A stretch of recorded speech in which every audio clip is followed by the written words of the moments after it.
Bonjour Guillaume Bert. Vous êtes directeur de la communication de Antérome. Antérome a donné ce matin, ce mercredi matin 14 juin, quelques nouvelles intéressantes sur les progressions de ces produits. Est-ce que vous pouvez nous en parler? Bonjour Jacques Bernard, merci de cet échange. Oui, effectivement, c'est la toute première fois qu'on publie des données qui sont recueillies en clinique sur EO 2463, qui est notre second projet d'Antérome en immuno-oncologie, plus précisément dans une forme de lymphome non-hodgkinien. Alors, ce qui est intéressant, c'est que ces résultats s'ajoutent à ceux qu'on a annoncés au fil des derniers mois sur EO 2401, notre produit le plus avancé aujourd'hui. Pour mémoire, EO 2401, il a permis une amélioration d'environ 6 mois de la médiane de survie chez des patients atteints de glioblastome récidivant, une forme de cancer du cerveau.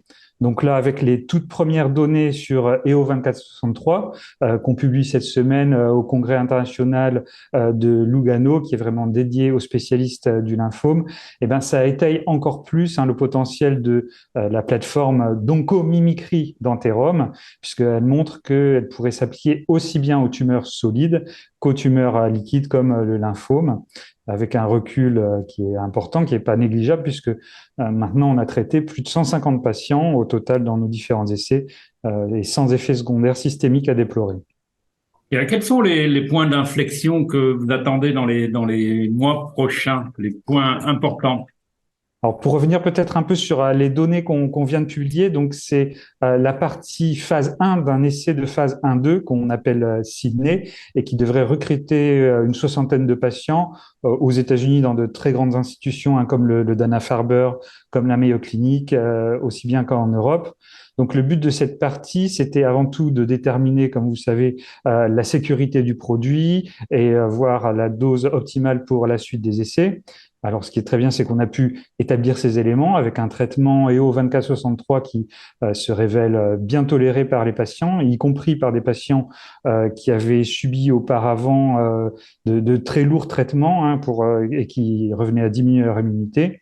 Mais en plus de ces signaux sur la sécurité et le dosage, ce qui est très intéressant, c'est qu'on a d'ores et déjà pu observer des signaux d'efficacité clinique qui sont encourageants, puisque dès 6 semaines de traitement avec 24-63 en monothérapie, on observe déjà une réponse comme une stabilisation des tumeurs chez près de la moitié des patients.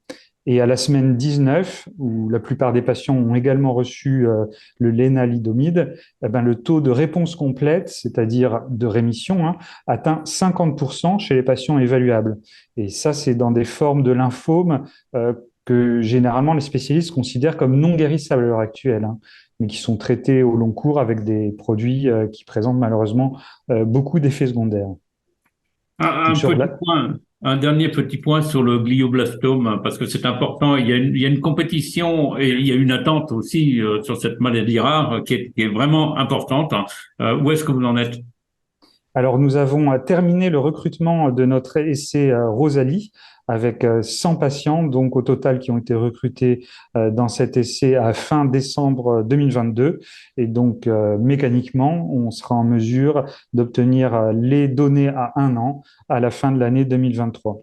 Avec jusqu'ici des signaux d'efficacité donc très encourageants aussi, puisque en combinaison avec le EO 2401 le bevacizumab et le nivolumab, grosso modo, on a pu améliorer de 6 mois la survie médiane des patients par rapport aux meilleurs standards de soins. Malheureusement, comme vous le savez, c'est une maladie dévastatrice et la survie avec les meilleurs traitements actuels, c'est que de 8 à 9 mois en moyenne. Guillaume Bert, merci beaucoup pour toutes ces précisions et on vous attend pour les prochains résultats 2023. Merci Jacques Bernard. Merci.